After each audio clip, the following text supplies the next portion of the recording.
सकलयंग भिन्न भिन्न गति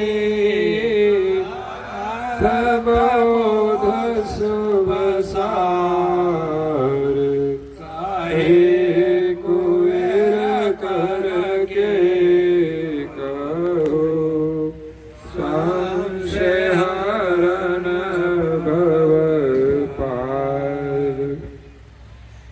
जय बोलाओ। कैवल हंसो सात कैवल साहे बोलो जो बदा।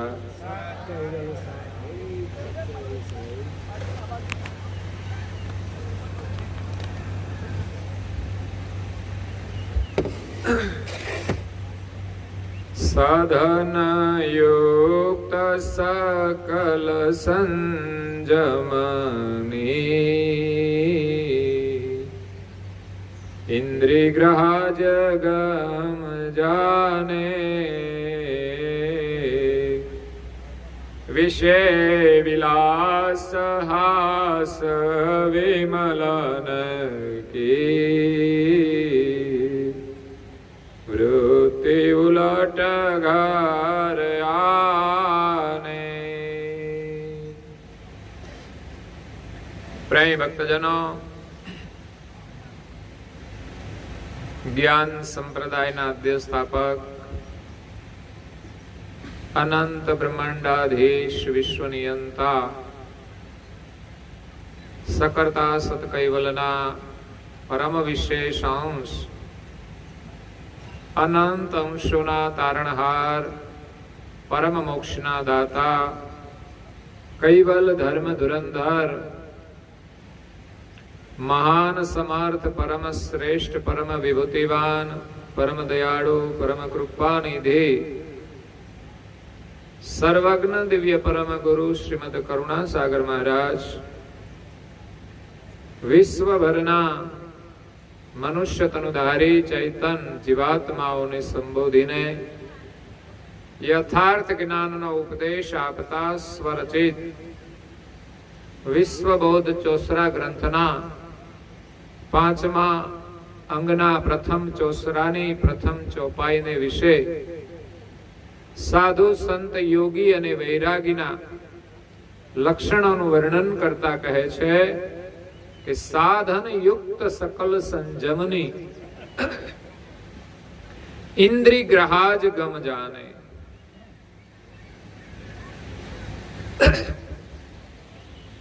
સાધુનું જીવન આત્મ કલ્યાણ માટે હોય છે, સમાજ કલ્યાણ માટે હોય છે। એ પોતાનું કલ્યાણ તો કરે છે પરંતુ સાથે સાથે સમાજનું પણ કલ્યાણ કરે છે। એટલે સાધુનું જીવન સાધનામય હોય છે, નિયમમય હોય છે। સાધના એટલે નિયમ। ગુરુ મહારાજે આપણને સાધનાના નિયમો આપેલા છે અને નિયમમાં રહીને આપણે ભક્તિ કરવાની છે, નિયમમાં રહીને આપણે જીવન જીવવાનું છે। જો કે નિયમ સાધુ હોય કે ગૃહસ્થી હોય દરેકના માટે લાગુ પડે છે, પણ સાધુના જીવનમાં વિશેષ કડકપણે એના નિયમોનું પાલન કરવાનું હોય છે। કારણ કે સાધુ એ સમાજના પથદર્શક છે, સમાજના પ્રેરણારૂપ છે, જેના જીવનમાંથી સમાજ પ્રેરણા લે છે। એમનું જીવન એક આદર્શ હોવું જોઈએ। તો સાધુની ઓળખ છે કે જે ઇન્દ્રિયો જે આપણી છે એના ઉપર સંયમ રાખવાની જે કળા જાણે છે એને સાધુ કહેવાય છે। અને આ જગતની અંદર ઉત્તમમાં ઉત્તમ કોઈ જો કળા હોય તો એ સંયમની કળા છે।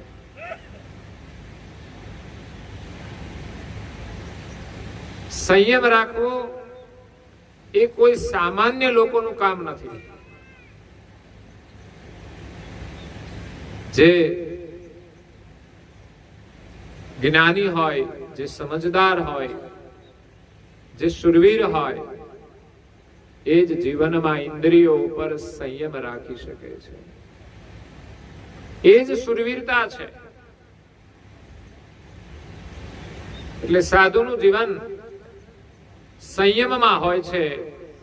વિષય વિલાસ હાસ, દુનિયાનો જે વિલાસ છે, આનંદ છે,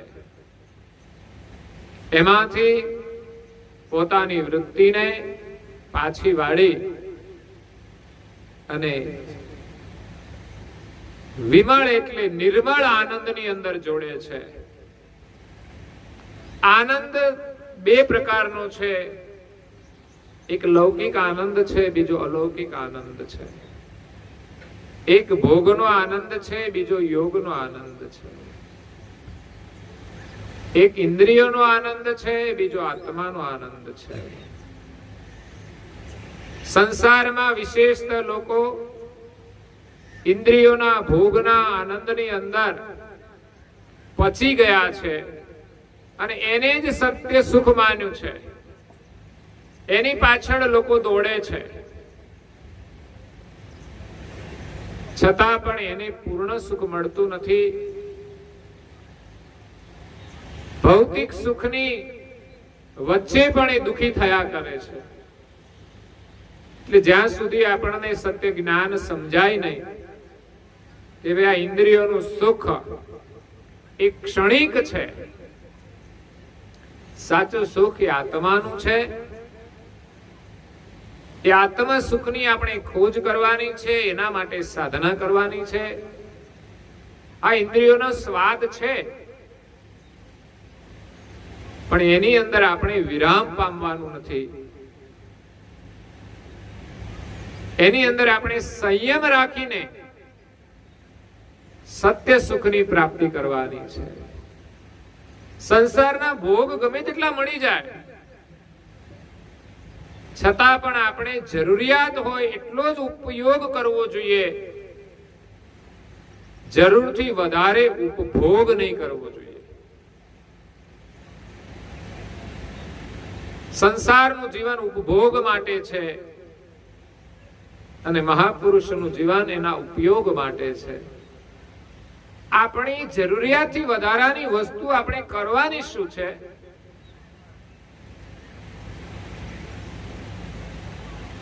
જરૂરિયાતથી વધારે આપણે જ્યારે ઉપયોગ કરીએ તો એ ઉપભોગ બની જાય છે અને ભોગનું પરિણામ રોગ છે. પછી શરીરના પણ થાય, મનના પણ થાય અને પરિવારની અંદર કલેશ પણ થાય છે. અને વધારે પડતો જે કંઈ ભોગ છે એ વિનાશનું કારણ બને છે. એટલે જે કંઈ સંપદા મળે એમાં સંયમ રાખીને જીવવાનું છે, સમજણ રાખીને જીવવાનું છે કે વિવેકપૂર્વક આપણે દરેક વસ્તુનો ઉપયોગ કરીએ.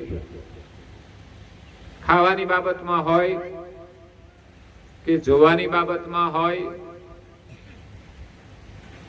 કે હરવા ફરવાની બાબતમાં હોય, દરેક બાબતમાં આપણે વિચાર કરવો જોઈએ. કેટલું યોગ્ય છે, કેટલું અયોગ્ય છે, કેટલું જરૂરી છે, કેટલું બિનજરૂરી. ભગવાને આપણને વાચા આપી છે તો શું પછી ગમે તેમ બોલવાનું, બિનજરૂરી બોલવાનું, અભદ્ર બોલવાનું? વાચા એ ઉપયોગ માટે છે. વાચા ન હોય તો જીવન કેવું જટિલ બની જાય, દુઃખદ બની જાય, કેટલું મુશ્કેલી વાળું બની જાય. એનો વિચાર કરો તો એમ થાય કે ભગવાને વાચા આપી છે તો એનો દુરુપયોગ થવો જોઈએ નહીં. આપણી પાસે સંપત્તિ છે, રૂપિયા છે, તો એનો પણ આપણે દુરુપયોગ નથી કરતા. ગમે ત્યાં એનો ખર્ચ નથી કરતા. શાકભાજી લેવા જાય તો કેટલી રકઝક કરીએ છીએ. કેમ? તો કે પૈસા ગમે તેમ આપી ના દેવાય. દુકાનમાં ખરીદી કરવા માટે જઈએ તો પણ માથાકૂટ કરીએ છીએ. કેમ? તો કે ગમે તેમ પૈસા ના આપી દેવાય. પછી મસાલા પડી કે જાય વસ્તુ અલગ છે. ફેશનમાં જાય એ વસ્તુ પણ અલગ છે. ત્યાં આપણે બ્રેક નથી મારતા. લગ્ન પ્રસંગ હોય તો ખોટા ખર્ચા કરી નાખે, ઉડાડે પૈસા, બેફામ વાપરે. હવે તો બહુ દુરુપયોગ થવા માંડ્યા છે લોકોમાં, બિનજરૂરી ખર્ચાઓ. હજુ ક્યાંક પરંપરાઓ સારી હશે ત્યાં વાંધો નથી, બાકી તો લોકો લગ્નની અંદર શરાબની બોટલો લાવીને પરંપરાઓને ભ્રષ્ટ કરી રહ્યા છે અને જીવનને પણ ભ્રષ્ટ કરી રહ્યા છે. ક્યાં જરૂર એની હોય છે ભાઈ? ક્યાં શરાબ ને ક્યાં લગ્ન? આપણે ત્યાં તો કેવા ચોખા ઘીના લાડુ લોકો ખાતા હતા લગ્નમાં, એની જગ્યાએ હવે શરાબની બોટલો આવી ગઈ. અને બિનજરૂરી ખર્ચાઓ, પછી ફટાકડા હોય કે દેખાવ હોય, ભોજનમાં પણ બિનજરૂરી ખર્ચાઓ, ન જરૂરી આઈટમો બધી મૂકી દેતા હોય છે. જેટલી જોઈએ એટલી જ બનાવો ને ભાઈ. ખોટા પૈસા વાપરીને પછી આપણે તો મજૂરી જ કરવાની છે, પછી આત્મકલ્યાણ માટે પણ સમય નહીં મળી શકે, આત્મકલ્યાણ માટે પણ સંપત્તિ નહીં વાપરી શકીએ. આ બધો જ વિચાર કરવાનો, બધા પર સંયમ રાખવાનો છે. આપણો સમય પણ બરબાદ ન થવો જોઈએ, આપણી સંપત્તિ પણ બરબાદ ન થવી જોઈએ, અને આપણી વાણી છે એનો પણ વ્યર્થ વિલાસ ન થવો જોઈએ. વાણી પણ એક સંપત્તિ છે, એક મૂડી છે, એને વિવેકથી વાપરવાની છે. જો વિવેકથી વાપરો ને તો જીવનમાં તમે સમૃદ્ધ થઈ શકો છો, સુખી થઈ શકો છો. અને એ જ વાણી જો તમે ગમે તે વાપરશો તો તમે દરિદ્ર બની જશો, ધંધામાં સફળતા નહીં મળે. એક સારો દુકાનદાર હોય, સારી વાણી બોલતો હોય, મધુર વાણી બોલતો હોય તો બધા ગ્રાહકો ત્યાં જશે. અને એક ગ્રાહક ઓલો એક દુકાનદાર ગમે તેમ જવાબ આપશે તો એકવાર ગયા પછી તમે બીજી વાર નહીં જાઓ. આ વાણીનો પણ એક પ્રભાવ છે. એટલે મધુર વાણી બોલવાથી જીવનમાં સમૃદ્ધિ આવે છે અને ઘરમાં સુખ શાંતિ વધે છે. ઘરમાં કલેશના કારણ જો કોઈ હોય તો એ વાણી છે. તો સભ્યતાથી આપણે બોલીએ, સંયમમાં રહીને બોલીએ. જરૂર પૂરતું બોલવું એનું નામ સંયમ છે. પછી ગમે ત્યાં આપણે કૂદી પડતા હોઈએ છીએ, કોઈ વાતો કરતા હોય ને આપણે વચ્ચે કૂદી પડીએ. ઘરમાં એવું ચાલતું હોય. જરૂર હોય તો જ બોલો, બિનજરૂરી બોલવાથી કોઈ ફાયદો થતો નથી. બોલવાનું બહુ મહત્વ છે. મધુર બોલો, પ્રિય બોલો, સાચું બોલો અને ધીમે બોલો એમ પણ કહ્યું છે. હા, બહુ ધીમે બોલો. એટલે તો અહીં લોકો જે બોલવાની હોય તો ધીમે ધીમે બોલે, પણ ઘરમાં વોલ્યુમ ફાસ્ટ હોય બધા. અને ક્યારેક ક્યારેક વધારે ફાસ્ટ થઈ જતા હોય છે. ગુસ્સો આવે ત્યારે બધા ઉપર સંયમથી જેટલા જીવીશું એટલી જીવનમાં સુખ શાંતિ મળશે. નહીં કે માત્ર ભોગ વૈભવથી જ. ભોગ વૈભવ પર જેટલું સંયમથી જીવીએ એટલું જ સુખ મળે છે. એટલે આજે સુંદર પ્રસંગ છે. અહીંયા એક સંતનું જીવન સમાજ માટે એમણે સમર્પિત કરી અને એનું પાર્થિવ શરીર ભલે છોડી દીધું છે, પણ ભક્તોના હૃદયમાંથી એ અલગ થયા નથી. અને મેં ગઈકાલે કહ્યું તેમ એમણે જે ભજનોની રચના કરી છે એટલે કાયમને માટે સંપ્રદાયની અંદર એ જીવંત રહેશે. આ બહુ એમનું મોટું યોગદાન છે. સાધુનું જીવન પરોપકાર માટે હોય છે, સમાજ સેવા માટે હોય છે. ત્યારે સંપ્રદાયની અંદર એમણે આ સાધના કરીને, ચિંતન કરીને જે ભજનોની રચના કરી, જે સાધના કરી અને બહુ જ મોટું યોગદાન કરી ગયા છે. બહુ જ મોટી સેવા કરી ગયા છે. સેવા તો અનેક પ્રકારની છે. ધનથી પણ કોઈ સેવા કરે, કોઈ મનથી કરે, કોઈ શરીરથી સેવા કરે, કોઈ વાણીથી સેવા કરે, એમાં જ્ઞાન દાન એ સૌથી મોટું દાન છે. કોઈ ગરીબ માણસને આપણે 5-10 હજાર રૂપિયા આપીએ, એની મદદ થાય, એ બહુ સારી વસ્તુ છે. પરંતુ એ કાયમને માટે સુખી થઈ શકતો નથી. પરંતુ એક માણસને જો થોડું જ્ઞાન આપવામાં આવે ને એને સમજણ મળી જાય તો એ કાયમને માટે સુખી થઈ જાય છે.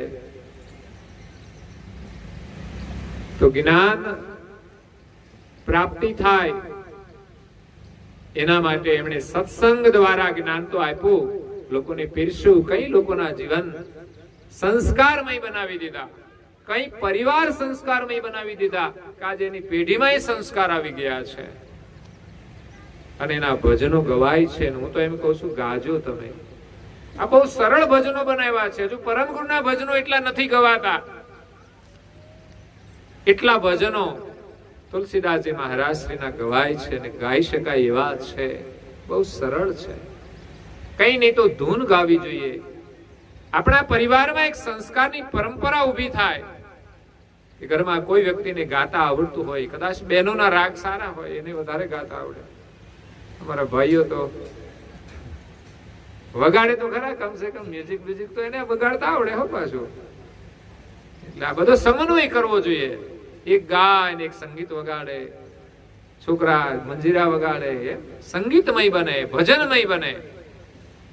આ કઈક પ્રવૃત્તિ ચાલતી હોય તો આ સંસ્કાર મળે છે. જો પ્રવૃત્તિ નહીં ચાલે તો આ સંસ્કાર લુપ્ત થઈ જશે. કોઈની ભજન નહીં આવડે, કોઈ ભજનમાં રુચિ નહીં રહે. આપણે ત્યાં ઘરમાં પણ દરરોજ સવારમાં પ્રાર્થના અને ભજનો વાગવા જોઈએ.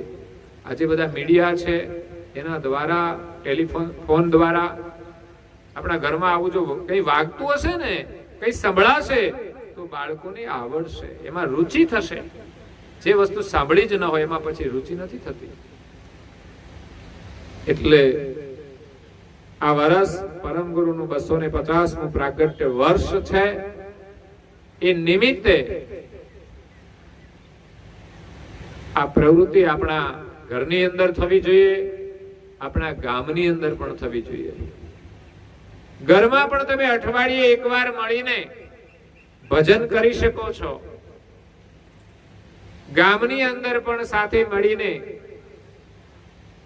વારા ફરતી બધાના ઘરે એક વાર ભજન કરવું જોઈએ. જેવું આવડે એવું. એવું નથી કે ભાઈ આપણે કોઈ કલાકાર બનવાનું. તાલ ન હોય તો પણ એમાં જ લોકો બહેનો ગાતા હોય છે વગર તાલ. એટલે આ વર્ષે આપણે જાગરણ કરવાનું છે. જાગરણ કરવા માટે એક નિમિત્ત છે. પરમ ગુરુનું 250મું પ્રાગટ્ય વર્ષ, શારદ દ્વિશતાબ્દી મહોત્સવ. મહી બીજથી શરૂ થયું છે. ઘણો સમય જતો રહ્યો છે. મહા, ફાગણ, ચૈત્ર, વૈશાખ અને જેઠ આવી ગયો. 4.5 મહિના થઈ ગયા. હજુ બાકી છે સમય 8 મહિનાનો, 7.5 મહિનાનો. એમાં આપણે ઘણું બધું કરી શકીશું. અને એમાં આજે પણ એક સુંદર નિમિત્ત છે આ પ્રસંગનું કે આજથી આપણે નવું કંઈક શરૂ કરીએ. તો આજે અહીંયા સંત તુલસીદાસજી મહારાજ શ્રીની સમાધિ પર એમની પાદુકાનું આપણે સ્થાપન કરવાના છીએ. ત્યારે સમાધિનું મહત્વ છે. સમાધિ દર્શનથી શાંતિ મળે. જો આપણી આસ્થા હોય તો. ગામનું એક ગૌરવ છે કે એમણે અહીંયા સમાધિ આપી છે. એનું સ્થાન છે એ દર્શન માટે છે, આશીર્વાદ માટે છે. નિયમથી તમે આવશો તો ચોક્કસ તમને આશીર્વાદ મળશે. એટલે ગામની ભાગોળે અહીંયા સમાધિ સ્થાન છે, તો સમય લઈને આવજો દર્શન માટે. એની સમાધિમાંથી તમને આશીર્વાદ મળશે. સમાધિમાં એક ચેતના હોય છે. એટલે એનો મહિમા વધે. એના માટે આપણે નિયમથી આવીએ. પાદુકા પધરાવા છે એટલે ચરણ સ્પર્શ કરીને આપણે એમના ચરણના પણ આશીર્વાદ મેળવીશું. આજે અહીંયા 16 ઉપચારથી પૂજા પાદુકાની કરી અને પાદુકાને આપણે સ્થાપિત કરીશું. પાદુકા પૂજાનો મહિમા પરંપાર છે. એમ કહેવાય છે કે એક મહાત્મા હતા, બહુ અનુભવી હતા, જ્ઞાની હતા. તેમની પાસે એક મહિલા આવે છે. મહિલા બહુ ગરીબ છે. એમને એક દીકરી છે. ગરીબીની અંદર મહેનત કરીને દીકરીને મોટી કરી છે. અત્યારનો સમય હોય તો ભણાવે, પણ એ સમયની અંદર તો બહુ ભણતર નહોતું, પણ છતાંય એને સંસ્કાર આપતા હતા. અત્યારે શિક્ષણ અને સંસ્કાર બંનેનો સમન્વય કરવાનો છે. શિક્ષણ માટે લોકો બહુ જ જાગૃત થયા છે. ગામડાના લોકો શહેરમાં જઈને છોકરાઓને ભણાવે છે. સારી વાત છે, કારણ કે અત્યારે ભૌતિક રીતે સુખી થવું હોય તો શિક્ષણ અનિવાર્ય છે. છોકરાઓને તો ભણાવે છે, પણ દીકરીઓને પણ ભણાવે છે. સમય અનુસાર એ પણ સારું છે. ભવિષ્યમાં આ પરિસ્થિતિને પહોંચી વળવા માટે બંને જો ભણેલા હશે તો જરૂરિયાત હશે તો એ બંને મહેનત કરીને પરિસ્થિતિનો સામનો કરી શકશે. અને જો કોઈ પુરુષો પર્યાપ્ત કમાતા હોય ને ઘરમાં જરૂરિયાત ન હોય તો કઈ બહેનોને ક્યાંય જવાની જરૂર નથી. ઘરે રહી અને ઘરનું કામ કરે અને સાથે સાથે બાળકોને સંસ્કાર આપવાનું કાર્ય કરે. એના પરિવારની અંદર પણ એ સંસ્કારની પ્રવૃત્તિ કરે, સંસ્કારનું એક વાતાવરણ બનાવે, એ પણ બહુ જરૂરી છે.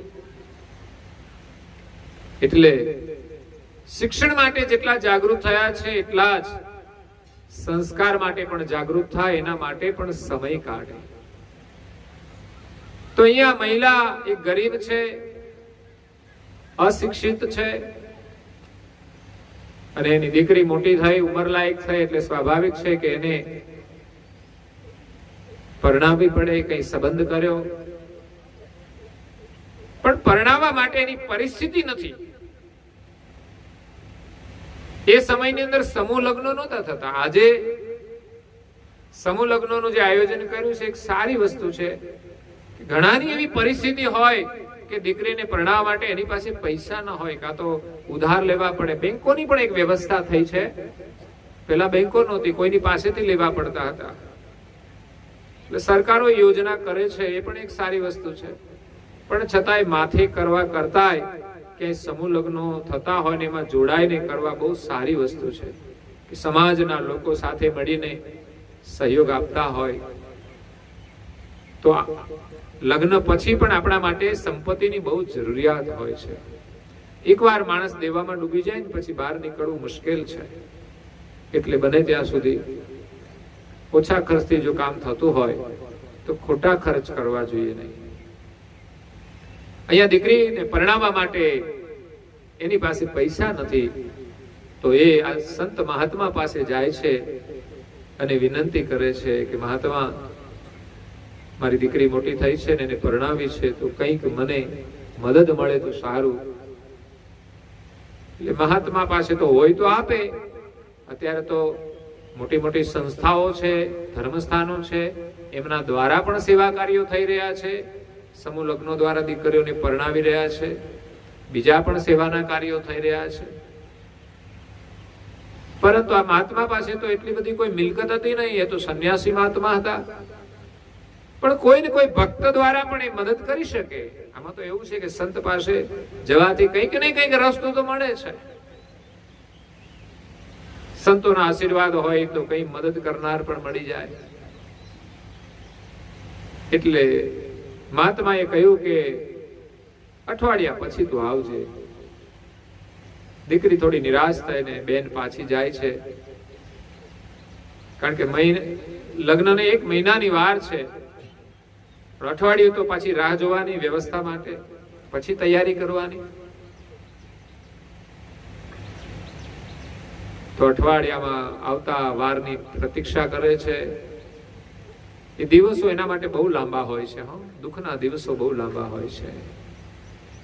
અઠવાડિયું પસાર થયું અને ફરી પાછી આવવા માટે નીકળે છે. મહાત્મા પાસે જાય છે અને મહાત્માને જઈને કહે છે કે અઠવાડિયું થઈ ગયું ને હું આપની મદદ માટે આવી છું, કે મને કઈ મદદ મળે. મહાત્માએ કહ્યું કે અઠવાડિયા પછી આવજે. ફરી અઠવાડિયાનો વાયદો માર્યો ભાઈ. જે પૈસાની જરૂર હોય ને કોઈ એમ કે અઠવાડિયા પછી, તો આપણા માટે ઘણું લાંબુ થઈ જાય. ત્યારે બીજો કોઈ રસ્તો નથી, કોઈને આપતું નથી. આશા છે કે મહાત્મા કઈક મને મદદ કરશે. અઠવાડિયાનો વાયદો આપ્યો છે, તો અઠવાડિયાનો વાયદો આપ્યો હોય, ન કઈ મેળ પડ્યો હોય એટલે ફરી અઠવાડિયાનો વાયદો આપ્યો છે. પણ વાયદો આપ્યો છે એટલે આશા છે કે મળશે. તો બીજું અઠવાડિયું વીતી ગયું, 15 દિવસ થઈ ગયા અને બેન એમના પાસે જાય છે કે મને કંઈક આપ મદદ કરો અને મારો પ્રસંગ સચવાઈ જાય. તારીખ લઈ લીધી છે, 15 દિવસની વાર છે. ત્યારે એ મહાત્મા એને બીજી કોઈ તો મદદ નથી કરતા, પણ બેનને કહે છે, બેન આ મારી પાદુકા છે ને એ તું લઈ જા. બેનને તો આશા હતી કે કઈક 2 પૈસા મળે, ધન મળે. પાદુકાને તો શું કરવાની, પણ ના ન પાડી. દીકરીએ લઈ લીધી. પણ મનમાં દુઃખ તો છે જ કે મારું કામ કેવી રીતે થશે. પાદુકા લઈને જાય છે બેન એમના ઘરે. બીજી બાજુ આ જે મહાત્મા છે એમનો એક શિષ્ય છે, બહુ ધનવાન છે,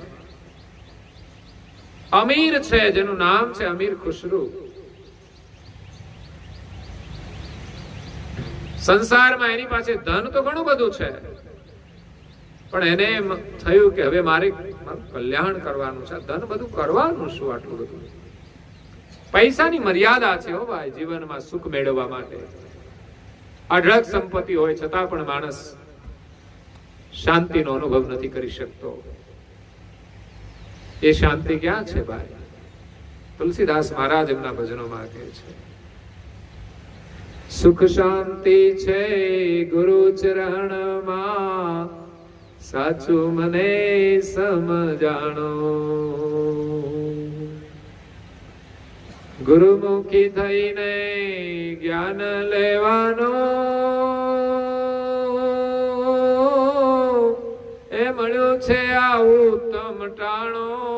શરણ હવે નહીં છોડું રે, શરણ હવે નહીં છોડું. સુખ શાંતિ ક્યાં છે? તુલસીદાસ મહારાજ કહે છે, ગુરુના શરણમાં મને મળી છે શાંતિ. હવે હું એનું શરણ નહીં છોડું. આ માનવ દેહ પ્રાપ્ત થયો છે, ગુરુમુખી થઈને, ગુરુનું શરણ ગ્રહણ કરીને, ગુરુ દીક્ષા લઈને જ્ઞાન લેવાનું આ મને ઉત્તમ ટાણું મળ્યું છે, આ સમય મળ્યો છે. યાદ રાખજો, આ મનુષ્ય જીવનનો ઉત્તમ સમય છે જ્ઞાન લેવાનો, જ્ઞાન શ્રવણ કરવાનો, જ્ઞાન અભ્યાસ કરવાનો અને ભક્તિ કરવાનો. હવે પરમ ગુરુનું શરણ છોડવાનું નહીં. જે નિયમ મળે ને ત્યાંથી નિયમ પાળવા જોઈએ.